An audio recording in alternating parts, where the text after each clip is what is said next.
Hello my friends, William Poloniak here again from Whole Health Foundation. Today I'm going to be making some apple juice from green Granny Smith apples, but I'm going to add some ginger. So I'm making ginger apple juice. And the first step is to cut the apples up into quarters so they fit into the juicer better. Let's take a look. Now I've already cut most of my apples up into quarters, but that's the first step because the apples are too big to fit into the juicer. So let's make some juice. The first thing I'm going to do is put on the 5-blade near zero blowback cutter, and I'm doing that because with the teeth the juicer actually shreds produce at 4 degrees centigrade or 40 degrees Fahrenheit cooler. So we'll put the cutter on, and notice I'm using the front loading feed tube, which I absolutely love. It eliminates blowback 100%. And I'm going to use wide mouth jars to collect the pulp. And when you have the leg height kit on, you can fit the jars under easily. Without the leg kit, you can't. So let's start by making some apple pulp.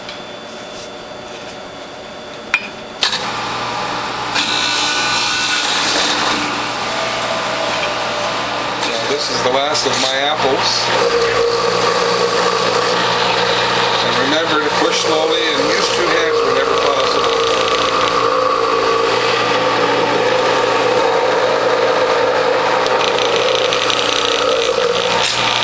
One of the nice things I like about the front-loading feed tube is you can see in here if there's any produce not shred. So now we'll fold the pulp into some cloths, but first I'm going to clean the pulp out of the feed tube and clean the cutter. Now the first thing I'm going to do is use a bamboo liner, and this is the 2nd generation bamboo liner, and you notice they're strong in both directions. And the reason for using a bamboo liner is it prevents pulp from sticking to your cloth, which always happens with fruit or greens only juices. So the first thing I'll do is clean the cutter and the grid and the feed tube to get all this pulp out of here.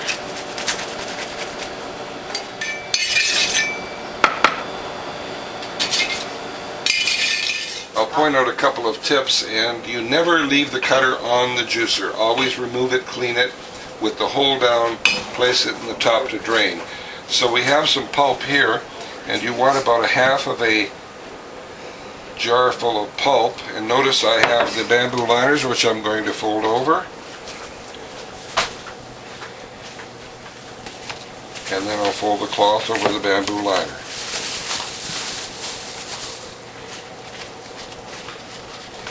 Now I'm going to press 2 cloths full at one time, so we'll set that aside. We'll get another roll, or another bamboo liner that is.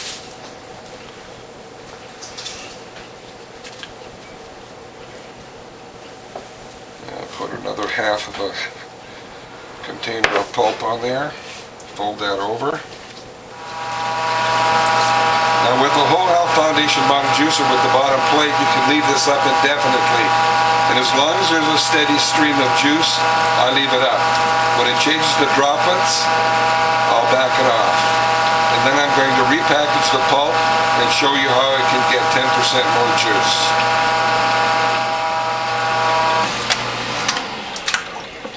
Let's repackage this pulp. And what I'm going to do now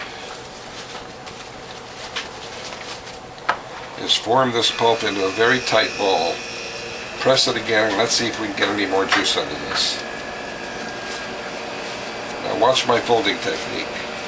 I'm going to fold this under 1, 2, or 3 times, as tight a package as I can make. I've got 36 ounces of juice here, and a little over 4 ounces, so a little more than 10% juice by pressing the already spent pulp. So what I'll do now is pour this juice into the collection container and pour them into bottles and do a taste test. Well, here as you can see, I have 2.5 bottles of pure apple and ginger juice, and enough for a taste test. So let's do a taste test. Well, my friends, here we have ginger apple juice. with 120 grams of ginger with 6 large Granny Smith apples. Ooh, that's a very strong ginger taste.